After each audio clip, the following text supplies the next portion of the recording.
주셨으면 아멘. 같이 읽을까요? 41절부터입니다.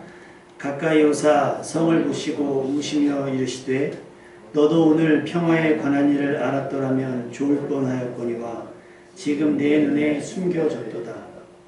날이 이를지라 내 원수들이 도둔을 쌓고 너를 둘러 사면으로 가두고 또 너와 및 그 가운데 있는 내 자식들을 땅에 메어치며 돌 하나에 돌 위에 남기지도 아니하리니 이는 내가 보살핌 받는 날을 알지 못함을 이남이니라 하시니라.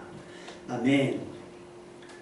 아마 대한민국 교회들마다 어쩌면 성탄절보다 가장 뜨거운 또 가장 분주한 한 주간이 되는 것이 이번 주간이에요. 그래서 교회들마다 혹시 지나다니면서 현수막 보셨을 거예요. 고난주간 특별 새벽 기도회. 저희도 특별자를 뺐어요. 자리가 모자라가지고 특별을 하면 날짜를 못 넣을 것 같은데 날짜를 또 잘못 넣어가지고 오늘 급하게 했거든요. 새벽 5시 반. 그래서 혹자는 뭐 금식도 하시고 여러모로 시도를 하시는 분들이 있는데 어떤 분들은 그렇게 얘기하세요. 어설프게 고난을 흉내내지 말아라. 그냥 일상을 살아가시면서 조금 더 깊이, 조금 더 집중적으로 하나님의 말씀을 묵상하며 아까 우리가 기도했던 것처럼 예수님이 나를 위해서 행하신 일들이 무엇인가를 깊이 생각해보는 한 주간이 되었으면 좋겠습니다. 아멘. 굳이 막 억지로 금식하시고 하실 필요는 없어요. 그렇게 하면서 그렇게 한다고 해서 우리가 예수 믿고 나면 다 이해할 수 있는 것도 아니고, 그래서 교회마다 새벽이 가장 뜨거울 건데 안타깝게도 사실상은 뭐 작년하고 같죠. 작년에 갑자기 코로나로 인해서 아무 행사도 하지 못했던 그렇다고 아무것도 하지 않는 것은 아니고요. 밖에 보시면 이게 있어요. 이거는 이제 학생들 이상만 한 번씩 가져가시면 되는데 글씨가 좀 작게 나와서 제가 어떻게 좀 해보려고 했는데 여러분의 시력이 좋아지기를 주님의 이름으로 축원합니다. 글씨가 좀 작은데 다른 것 아니고 여기 본문 말씀을 그대로 옆에다가 옮겨서 적으시면 돼요. 그러면 여기에 짤막하게 내용에 대한 설명이 있고 여러분이 그 말씀에 대해서 어떻게 이해하고 깨달았는가를 여기다 메모하시면 되는 겁니다. 그래서 이번 주는 가로놓기가 없고 이번 한 주간은 이것만 하는 건데 우리 청년들 막내도 가져가고 언니도 가져가는 거예요. 다 가져가시. 아시겠죠? 다 가져가셔서 이거 필사를 하시면 돼요. 그래서 어제 이거를 제가 이제 한번 훑어를 봤는데 마태복음 위주로 했어요. 근데 원래 사복음서가 이렇게 조금 섞여 있긴 한데 마태복음을 가지고 예수님께서 일주일을 어떻게 사셨나를 그렇게 기도하며 생각해보는 것도 나쁘지 않겠다. 어떤 특별한 이벤트를 하는 것보다는 그렇게 우리는 또 잠잠히 하나님의 말씀을 묵상하는 것이 요즘엔 더 바람직한 것이 아닐까라는 생각을 합니다. 영상에서 보셨듯이 2000년 전 오늘은 보셨죠? 정신없었어요. 시끌벅적하든 지금은 그렇게 할 수는 없지만 우리는 하나님의 말씀을 깊이 묵상했으면 좋겠습니다. 코로나 아니었다면 아마 그 영상 저리 가라 할 정도로 우리도 시끌벅적한 이벤트가 여기저기서 열렸을 것인데 한번 생각해봐요. 그날의 예루살렘은 왜 그렇게 시끌벅적했을까? 도대체 예수님이 누군데? 아까 그 영상 보면 나오죠? 누군데 그래? 뭐 때문에 그래? 그랬더니 지나가던 분이 뭐라고 얘기하죠? 죽었던 나사로를 다시 살리신 분이래. 그러니까 앉아있던 분한테 물어보잖아요. 누구야 그 사람이? 그랬더니 선지자래. 위대한 선지자래. 라고 이야기를 하는 겁니다. 어쩌면 사람들은 그동안에 예수님에 대한 소문 또 내 주변에 병들었던 사람이 고침받고 예수님께서 일으켰던 기적을 몸소 체험했던 사람들이 예수님이 우리 동네에 오신다고 하니 한번 나가보는 거죠. 한번 구경해보는데 다른 때와 다르게 이때는 뭐냐면 사람들이 열렬하게 지지를 했어요. 어쩌면 그들이 그동안 기다려왔던 메시아일지 모른다고 하는 설렘 때문이었을지도 모르겠습니다. 그런데 그 앞부분에 오늘 누가복음 19장 앞부분에 보시면 예수님께서 예루살렘에 오시기 전에 여리고라고 하는 곳을 들리세요. 여리고라고 하는 곳을 들리는데 그곳에는 여러분이 알고 있는 키가 작은 삭개오가 살고 있습니다. 자, 삭개오의 직업은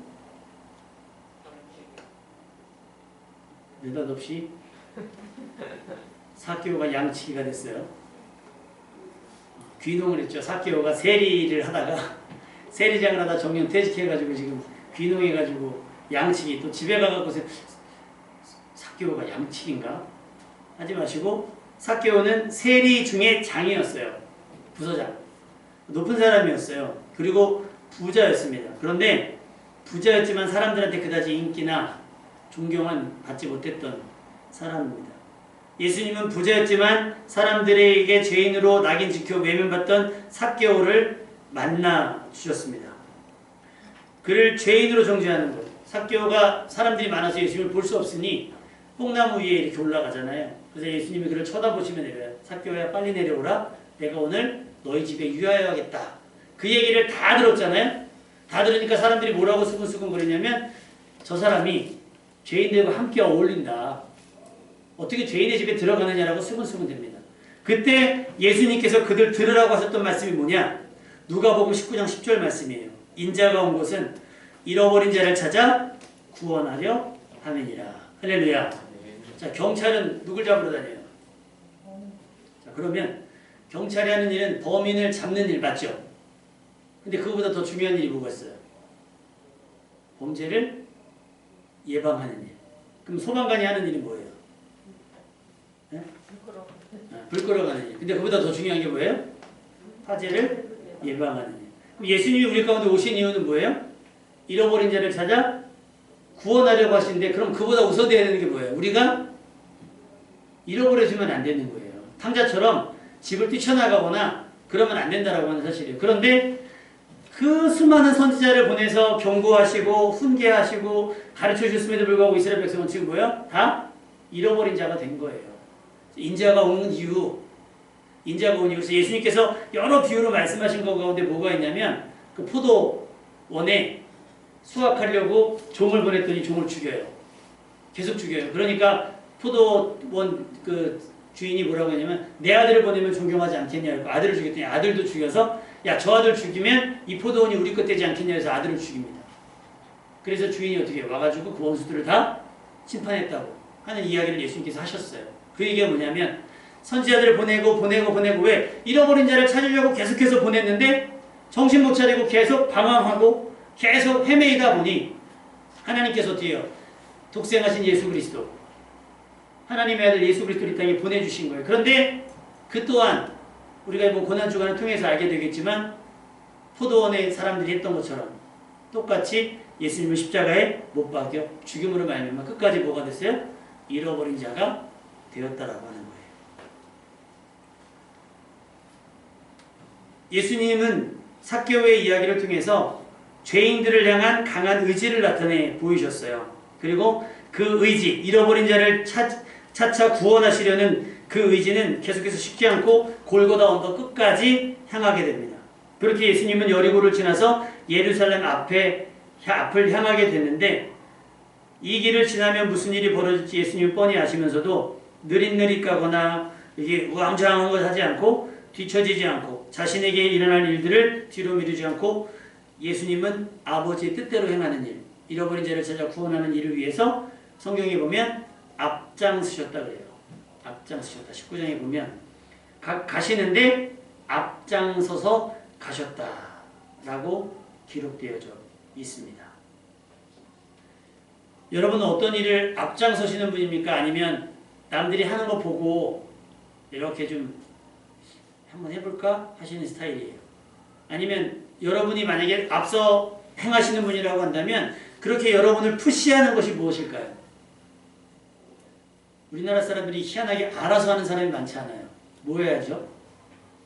시켜야 하잖아요. 시켜야 해요. 알아서 하려고 하는데 시키면 또 안 해요. 이상해. 사람의 심리가 굉장히 이상하죠. 여러분의 아침잠을 깨우며 하루 종일 지치지 않도록 하는 것이 뭔가 있을까요? 월급? 아침에 일어나면 피곤해 죽겠는데도 아침에 나가는 건 뭐예요? 나가야 돈을 버니까? 많이 주면 더 벌떡벌떡 일어나지겠죠. 그 에너지 가운데 여러분을 깨어나게 하고 여러분을 일어나게 하고 여러분을 부지런하게 하는 이유 중에 하나, 그 에너지 중에 하나가 하나님의 뜻이 있기를 주님의 이름으로 축원합니다. 사명 때문에 깨어나고 사명 때문에 일어나며 사명 때문에 움직이는 사람. 그냥 되는 대로 사는 것이 아니라 하나님의 뜻 안에서 순종하며 하나님이 이루신 일들에 참여하는 자로 사시는 여러분이 됐으면 좋겠습니다. 그렇게 한다면 여러분은 하나님의 사람이며 또 여전히 사명자인 줄로 믿습니다. 뒤처지지 마세요. 뭐 괜히 고상한 것처럼 이렇게 양보는요 운전하실 때만 하시면 돼요. 나머지는 제가 하겠습니다 하는 거예요. 제가 할게요. 아무도 안 간다고 하는데 제가 지난번에 펭귄 효과 말씀드렸죠? 바닷속에 그 수무한 천적들이 있어요. 펭귄 들어오면 잡아먹으려고. 그러면 그냥 펭귄이 막 이러다가 막 그 날개 날지도 못한 날개는 막 이러면서 버틴대요. 그러다가 한 마리가 딱 들어가면 우르르 들어간다는 거예요. 펭귄 이펙트. 유명 경제학 용어라고 그러더라고요. 우리들 가운데 그렇게 누군가 앞장서야 되는데 예수님은 예루살렘을 향하여 가실 때 여리고를 지나 예루살렘을 가실 때 앞장서서 가셨어요. 예수님이 항상 나를 따라오너라 그랬잖아요. 니네 먼저 가 이게 아니라 나를 따라오너라 했어요. 예수님은 항상 앞장서셨어요. 그런데 그 앞에 일에 무슨 일이 있는지 아시면서도 불구하고 머뭇거리거나 핑계하거나 변명하지 않으셨습니다. 그러니 여러분도 머뭇거리지 말고 뒤처지지 말고 어차피 가야 할 길이라면 앞장서는 용기를 볼 수 있기를 주님의 이름으로 축원합니다. 앞장서셔야 돼요. 모범을 보이시면서 인정을 받으시면서 앞장서셔야 돼요. 그래서 왜 용의 꼬리가 되느니 뱀의 머리가 되겠다. 왜 그런 표현을 했는지 모르겠어요. 뱀의 머리가 되느니 용의 머리가 되겠다. 그럼 도전의식을 좀 이렇게 막 해야 되는데 기왕이면 이쪽에서 꼴찌 하느니 이쪽에서 1등하는 게 낫다. 목표를 하향 조정했잖아요. 아니에요. 이쪽에서 1등하느니 기왕이면 이쪽 가서 1등하겠다. 업무적인 부분도 마찬가지고 학업 성적 중에도 마찬가지예요. 학생들만 하면 그냥 나오는 대로 점수 받겠다. 기왕이면 성적 보면 앞에서 위에서부터 이렇게 봐야지 그 밑에서부터 이렇게 훑어가지고 이름 나오면 속상해요. 속상해. 기왕이면 앞장설 수 있기를 바랍니다. 우리가 가야 할 길이 시온의 대로나 푸른 초장 쉴만한 물고가 아니고 사망이 엄침한 골짜기 또는 광야 한복판을 통과하는 것 같은 일일지라도 여러분은 누구보다 앞장서는 여러분이 되어야 될 줄로 믿습니다. 영화 보시면 앞장서는 사람, 그러니까 여기서 여러분 오해하면 안 되시는 게 나대는 거하고 그러니까 잘난 척 해갖고 이렇게 우쭐우쭐하면서 이렇게 하는 거하고 앞장서는 건 달라요. 앞장선다고 하는 건 책임감을 가지고 나서는 거고요. 나대는 건 까불까불 거리는 걸 얘기를 해요. 책임도 안 질 거면서 괜히 한번 해보는 말들 있죠. 툭툭 내면 그런 거 말고 책임감을 가지고 내가 감당하겠다고 앞장설 수 있는 게 바로 여러분의 모습이어야 된다는 그것이 그래서 용기가 필요한 거예요. 예수님은 예루살렘을 향해서 그렇게 앞장서서 가셨습니다. 가는 도중에 이제 감람원이라는 곳에 이르셨어요. 그때 벳바게와 베다니에 이르셨습니다. 이게 19장 말씀인데요. 근데 갑자기 예수님께서 제자 두 사람을 맞은편 마을로 보내셔서 그 영화에서 보셨던 아까 영상에 보셨던 예수님이 못 타고 들어오셨죠? 솔직히 말해서 좀 그림이 좀 우스꽝스러운데 발이 달 것 같지 않아요? 왜냐면 어린 낙이에요. 어린 낙이. 한 번도 먹이를 매지 않았던 어린 낙이가 있을 거다. 건너마을에 가면. 그러니 걔를 풀러오는데 그래갖고 그때까지는 제자들이 뭐라고 생각했겠어요? 아 뭔가 예약이 되어 있겠구나. 근데 예수님이 그 다음 말이 뭐냐면 근데 만약에 누가 너 그거 왜 풀어? 주인 있는 건데 왜 풀어? 라고 물으면 주께서 쓰시겠다고 해라. 이거는 약속이 돼 있다는 거예요? 안 됐다는 거예요? 안 됐다는 거예요. 약속이 되어 있지 않은. 여러분 약속은 되어 있지 않아. 하나님의 준비는 되어 있는 줄로 믿습니다. 그 제자들이 기가 막히지만 그 말씀에 따라 건너편 마을로 갔더니 어린 나귀가 있어요. 정말 한 번도 멍에를 매지 않았던 어린 나귀가 있습니다. 풀러라고 그랬더니 예수님 말씀대로 누군가 와서 말을 해요. 뭐 하는 거야? 도둑질이야? 막 그랬더니 주께서 쓰시겠다고 합니다. 했더니 마태복음에서는 이 부분을 이렇게 표현을 해요. 만일 누가 무슨 말을 하거든 주께서 쓰시겠다고 하라. 그러면 즉시 보내리라. 하나님은요 여러분을 보내실 때 준비되지 않은 곳에 절대로 보내지 않으세요. 준비가 됐기 때문에 여러분을 보내시는 줄로 믿습니다. 그럼 누가 그 은혜를 경험하게 되냐면 그 말씀을 믿고 순종하는 자는 그 은혜를 준비된 은혜를 경험하게 되는데, 의심하고 머뭇머뭇거리고 그러면 그 은혜를 경험하지 못하는 거겠죠. 그 두 명의 제자는, 다른 10명의 제자는 전혀 얘가 경험하지 못했던 특별한 은혜. 그것이 뭐냐? 마태복음 21장 4절. 이는 선지자를 통하여 하신 말씀을 이루리라 하십니다.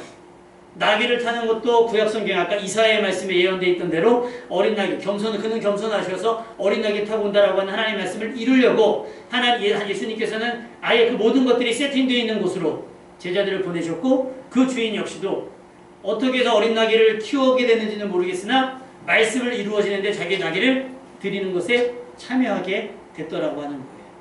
여러분의 삶에 때로는 이런 도전이 있을 수가 있어요. 주가 쓰시겠다고 한다. 그러면 그때 나의 시간과 나의 물질과 나의 재능을 드릴 수 있는가? 그것을 고민해 보셨으면 좋겠어요.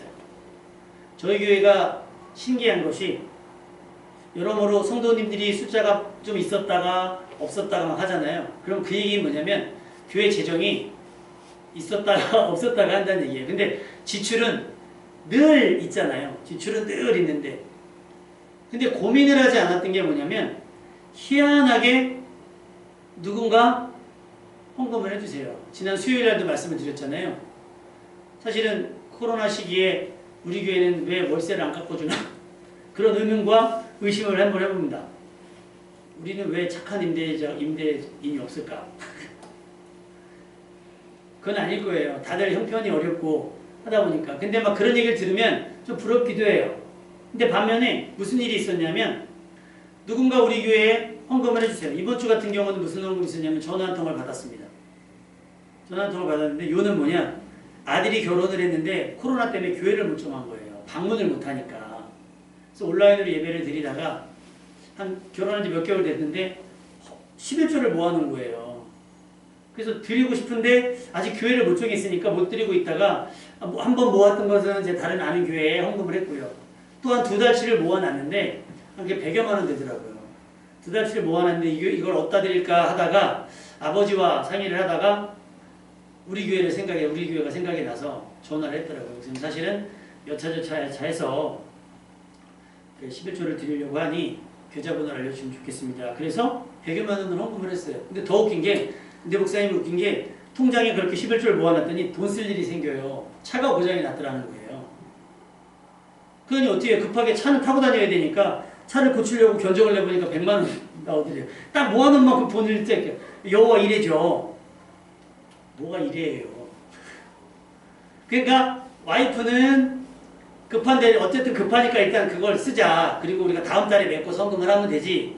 근데 신랑이 뭐라고 얘기했냐면, 아니다, 이건 하나님 앞에 구별한 거니까 우리가 좀 어렵더라도 어떻게든 해서 그걸 우리가 마련해보고 이건 하나님께 드리자. 그러니까 더 갖고 있다가는 시험에 들겠더라는 거예요. 그래서 그것을 우리한테 드린다. 작정을 하고 이제 전화를 하기 전에 와이프가 이직을 했는데 취직한 지 2주 만에 보너스가 100만 원이 나왔답니다. 할렐루야. 이게 세상 사람들은 우연이라고 말하지만 우리는 계획이라고 믿습니다. 어린 나귀를 키웠어요. 그 어린 나귀를 예수님께 드리고 나서 그 사람에게 어떤 이익이 생겼는지 몰라요. 도전이잖아요. 이것을 내가 하나님께 드릴까? 아니면 차 고치는 데 쓸까? 도전이에요. 근데 그들은 어떻게 해서 그 도전에 응했어요.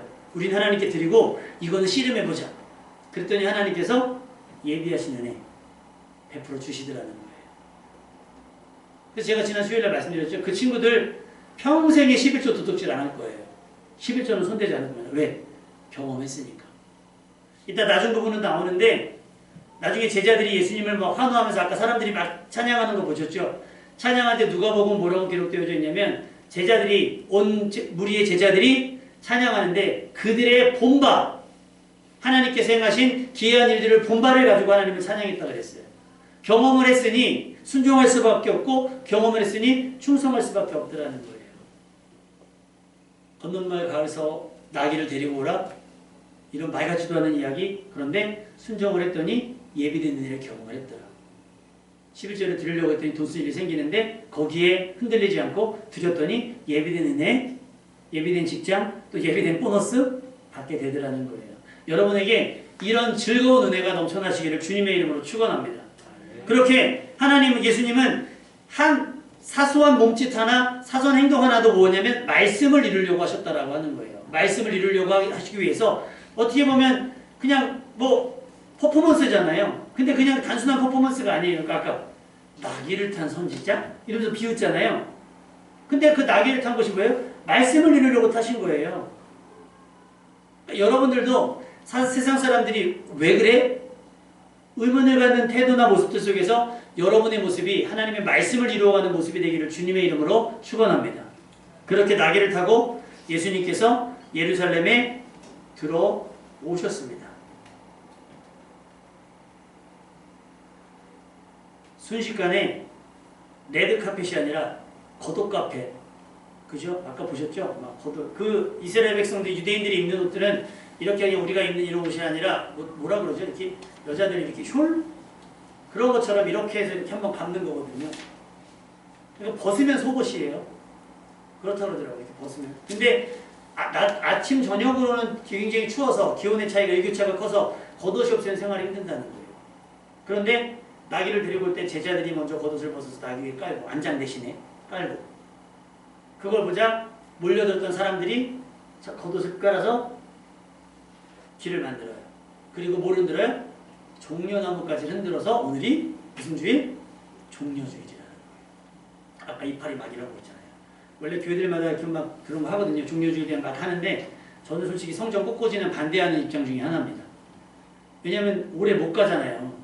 꽃꽂이는 이렇게 꽃을 꺾어가지고 나쁘게 표현하면 이렇게 죽여가지고 꺾어가지고 이렇게 하는 거잖아요. 그래서 차라리 화분 오래 살 수 있는 걸로 하면 좋은데, 그렇게 해갖고 그 상황들을 뭐랄까요?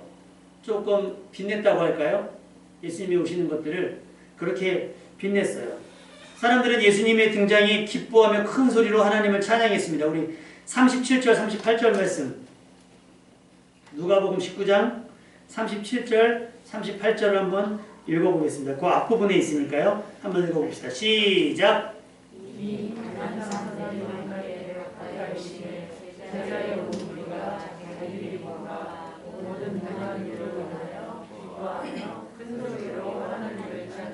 (38절)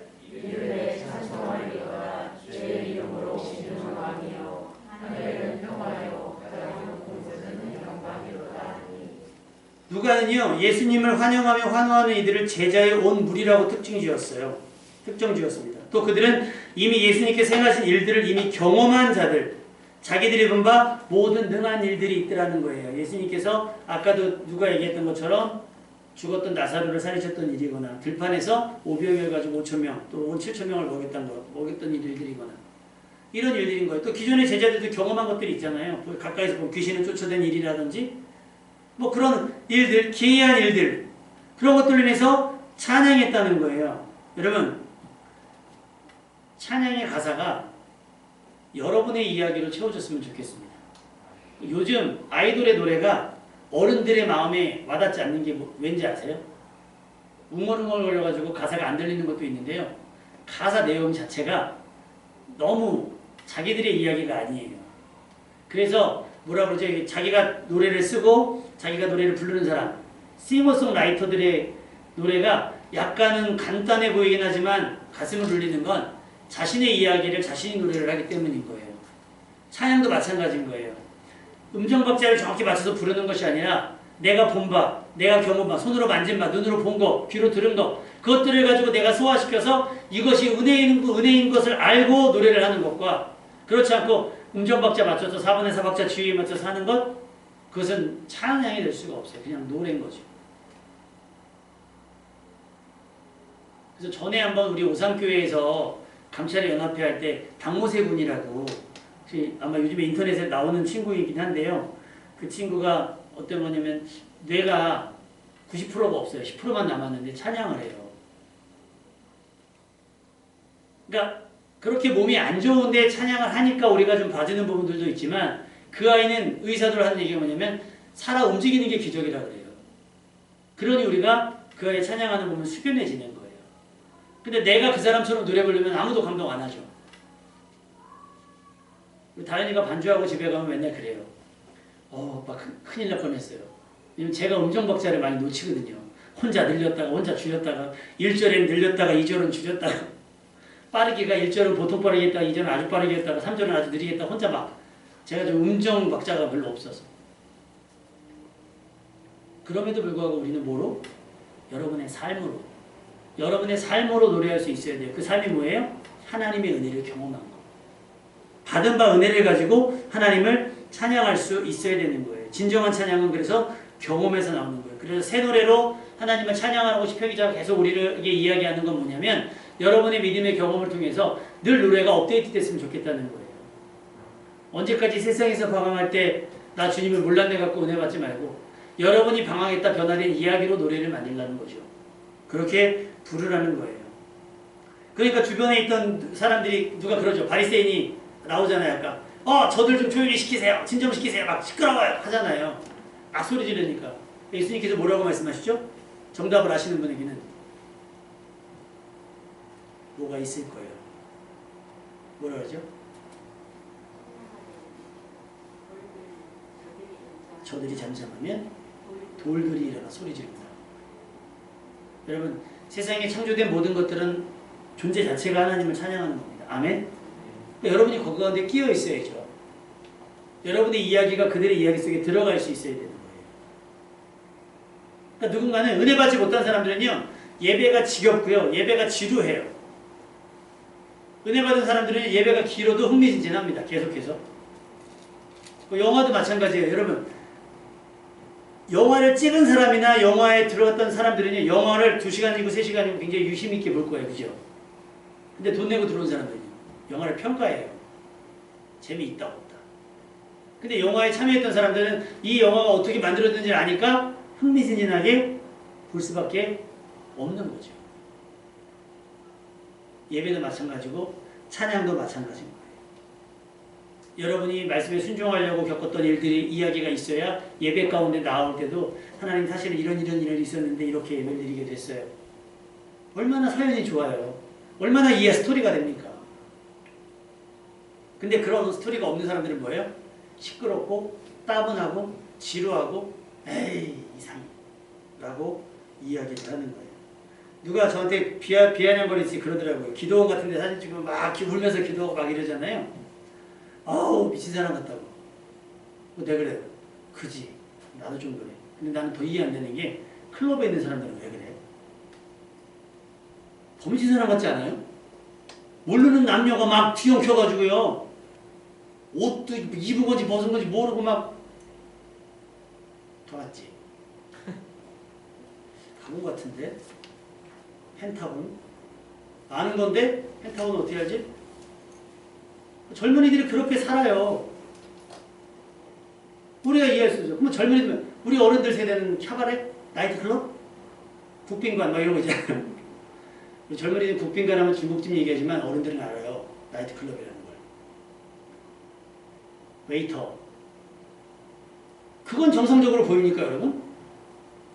그건 정상적으로 안 보이잖아요. 그러니까 어떻게 보느냐의 문제인 거예요. 나는 살고 싶어서 몸부림치려고 기도하는 사람과 술 먹고 웅창웅창 거리는 사람하고 비교하면 누가 더 미친 사람 같아요? 그렇잖아요. 근데 우리는 그들의 말에 여러분 바리새인들의 말에 저기 하지 마세요. 그들이 왜 너 왜 그래? 하는 말에 주눅 들지 마세요. 왜? 우리에겐 찬양할 이유가 있잖아요. 우리는 본 바가 있고 들은 바가 있고 하나님께서 우리에게 행한 바가 있으니까 여러분 그것으로 하나님을 찬양하며 예배할 수 있기를 바랍니다. 그렇게 예수님께서 사람들의 환호성과 통해서 예루살렘에 쫙 들어오셨는데 그 뒤에 오늘 본문 말씀이 갑자기 41절에 딱 나와요. 사람들의 찬양 소리 뒤에 뭐라고 나오냐? 41절 말씀을 한번 읽어볼까요? 41절 시작. 가까이 오사 성을 부시고 오시며. 왜 울으셨을까요? 예수님께서 울음이란 뜻이거든요. 우셨다는 게 눈물을 흘리셨다는 뜻인데 아니 그 사람들이 막 환영하면서 아까 그래서 내가 아까 그 영상을 보면서 표정 오늘 본문이랑 비교하면 표정 너무 좋으신데 예수님의 표정이 너무 밝고 톤이 너무 높으신데라고 생각을 했어요. 왜냐하면 그런 분위기 속에 들어가셨다가 갑자기 41절에 딱 나오면 예루살렘을 보시면서 뭐라고 말씀하시냐면 우셨다라는 거예요. 그 울음 속에는 어떤 환희에서 막 상 받아서 막 울고 이런 게 아니라 내가 환영받아서 감격해서 우는 것이 아니라 42절 말씀 읽어봅니다. 시작. 이제 너도 오늘 평화에 관한 일을 알았다면 죽을 알았다고 지금 내 눈에 숨겨졌다. 43절. 나이 이르자 내 원수들이 너를 잡고 너를 조사하며 44절. 또 너와 그 가운데 있는 내 자식들을 땅에 메어치며 돌만하고 돌 위에 남기지 아니하리니 이는 내가 보살핌 받는 나를 알지 못하느니라. 하나님께서 사람에게 주시지 않은 것 중에 하나가 딱 뭐냐면 장래를 알지 못하는 거예요. 근데 하나님은 아시고 예수님도 그것을 아세요. 그 사람들이 열렬한 환영 뒤에 그것을 지나고 나니 예수님께 뭐가 보였냐면 이들의 미래, 멸망당할 미래가 보이신 거예요. 초토화잖아요. 날이 이르는데 원수들이 주변을 둘러싸고 너희들을 포위해서 공격하는데 어떻게? 네 자식들을 땅에 맺히고 돌 위에 돌 하나도 남기지 않도록 그냥 폭삭으로 폭삭 망하게 된다는 거예요. 이유가 뭐예요? 내가 보살핌 받는 날을 알지 못했기 때문이다. 이것을 새로운 번역, 다른 성경으로 보면 뭐라고 했냐면 하나님의 구원하신 나를 깨닫지 못하기 때문이다. 이것을 좀 더 푼다면 예수님의 방문, 하나님께서 너희를 구원하기 위해서 보내준 일을 제대로 받아들이지 못했던 거다. 살 수 있는 기회가 있었음에도 불구하고 그 기회를 놓쳤기 때문에 너희는 망할 수밖에 없다. 그러니 그 사람들의 환호가 얼마나 슬프셨겠어요. 사람들이 열렬히 호산나 호산나 우리를 구원하소서라는 뜻이거든요. 우리를 형통케 하소서. 시편 118편의 이야기, 118편 25절의 말씀. 우리를 구원하소서. 그걸 한 단어로 호산나 호산나 그들이 외치지만 정작 그 구원의 기회를 잃어버려서 예루살렘이 어떻게 된다는 거예요? 돌 위에 돌 하나도 남지 않고 그냥 멸망하게 되겠다. 그러니 슬프신 거예요. 안타깝게도 예루살렘은 평화에 이르는 길을 몰랐어요. 다시 말하면 영생에 이르는 길을 몰랐다는 거예요. 아니, 알려고 하지 않았고 오히려 지금 당장 그 길에서 돌아서 버렸습니다. 그들을 생명의 길이 되는 생명의 길이 놓여져 있는데 그 생명의 길이 그들의 눈에 뭘로 보이냐면 좁고 험한 길로 보내니까 불편해 보이잖아요. 안 가는 거예요. 왜? 옆에 뭐가 있어요? 넓고 큰 길이, 시온의 대로와 같은 길들이 있어요. 그러니까 많은 사람들이 글로 가고 소수 몇 명만 어떻게 가요? 좁은 길로 가는 거예요. 마태복음 7장 14절 생명으로 인도하는 문은 좁고 길이 협착하여 찾는 이가 적었다. 예루살렘은 또 그 속에 있는 사람들은 생명의 길이 아닌 멸망으로 인도하는 길로 향했습니다. 그들의 눈에는 좁고 험해 보였던 생명의 길은 아예 보이지도 않았고 관심조차 가지지 않고 그들은 눈이 있었지만 제대로 보지 못했던 거예요. 아까 찬양하던 제자들이 보았던 찬양할 수밖에 없게 만들었던 그 하나님의 능하신 일들이 그들의 눈에는 보이지 않았고 그들에게 들었으나 아까처럼 그게 뭐 하고 넘어가 버린 거예요. 그런 사람에게 기적이 일어나지 않겠죠. 오히려 이제는 원수들이 진을 치고 그들을 둘러싸는 것을 보게 된다는 거예요. 겁만 주는 것이 아니라 아주 초토화될 거라는 거예요. 멸망입니다. 예수님을 환호하는 이들조차 보지 못하는 예루살렘의 모습, 예수님을 못마땅하게 여기는 이들에게도 감추어진 예루살렘의 위태로움, 돌 위에 돌 하나도 남지 않을 만큼의 초토화. 이렇게까지 돼버린 이유는 하나님께서 너를 구원하러 오신 때를 내가 알지 못했기 때문이다 라고 이야기하고 있습니다. 여러분에게 감히 거절해버렸던 구원 얻을 기회가 있지 않았나 얼른 생각해 보셔야 돼요. 그리고 그때를 다시 추억하셔야 됩니다. 이제라도 목 놓아 소리치며 살기를 구하셔야 됩니다. 사람들이 뭐라 하던 소리치며 은혜를 구했던 소경 바디메오처럼 남들의 시선을 아랑곳하지 말고 뽕나무에 올라갔던 삭개오처럼 우리는 구원 얻을 기회를 붙들어야 된다고 하는 거예요. 예수님은 잃어버린 자를 되찾기 위해 친히 오셨습니다. 예수님의 방문이 어색하고 불편하지만 그 어색함과 불편함이 좁고 험한 길처럼 우리로 구원을 얻게 하는 것이라는 것을 우리는 명심해야 됩니다. 많은 사람들의 환호와 바리새인들의 찝찝한 눈초리 뒤에 숨겨진 예수님의 눈물은 지금 우리의 상태를 가장 냉정하고 단호하게 표현하고 있는 것 같아요. 부흥 뒤에 감춰진 교회의 허무함. 여기저기서 소식이 들려와요. 교인이 1000명인데 1000명이면 한 1부, 2부, 3부 예배 드리면 사실 1000명 예배 다 드리거든요. 1, 2, 3부 다 합쳐도 200명, 300명밖에 예배가 안 된대. 700명 어디 갔어요? 거품이란 뜻이에요. 물어봐요. 물대도산교회는 어때? 우린 20명 안에서 다 나와요. 다 나와요. 그럼 우린 거품이 없네요. 아멘? 아멘 아는 사람 거품이에요? 우린 거품이 없네요. 다른 데는 세제를 너무 많이 푸는 거예요. 덩치만 크죠? 막 버스 돌아다니잖아요. 그죠?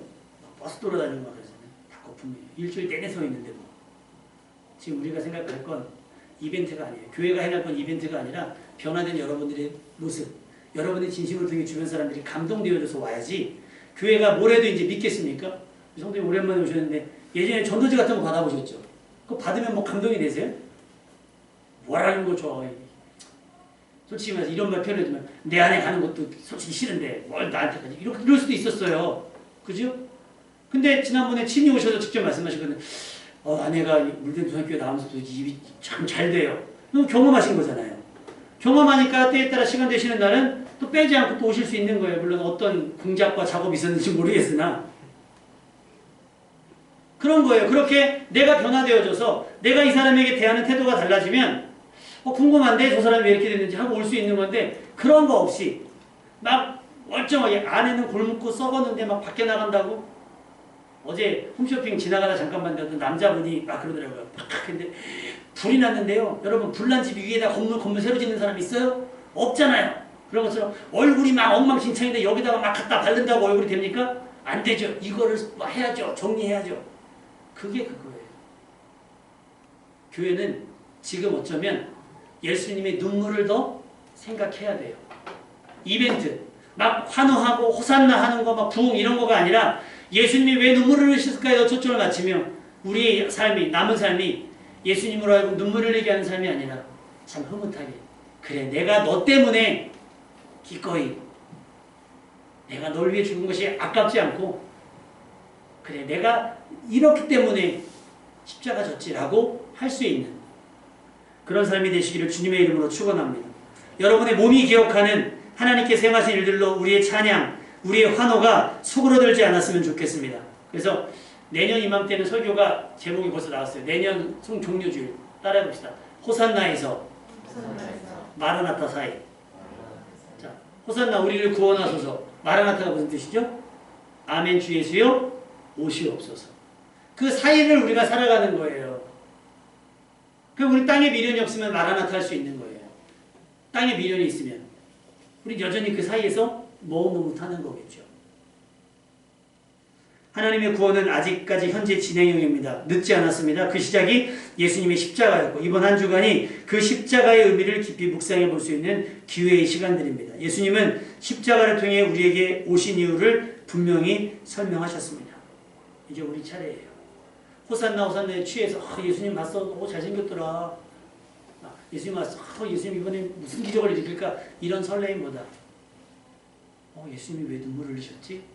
혹시 우리에게 무슨 일이 있는 거 아니야? 생각하시며 돌이킬 것은 돌이키고 바로잡을 것은 바로잡아가면서 예수님의 십자가에 동참하는 여러분 되기를 부탁을 드립니다. 하나님께서 우리를 구원하러 오신 때를 놓치지 않고 자기 십자가를 통해 예수님의 눈물, 그 한숨과 안타까움을 환호로 바꿀 수 있는 그런 사람 되시기를 예수님이 사람들이 환호 뒤에 남들 모르게 흘리시는 그 눈물을 닦아드릴 수 있는 여러분 되시기를 주님의 이름으로 축원합니다.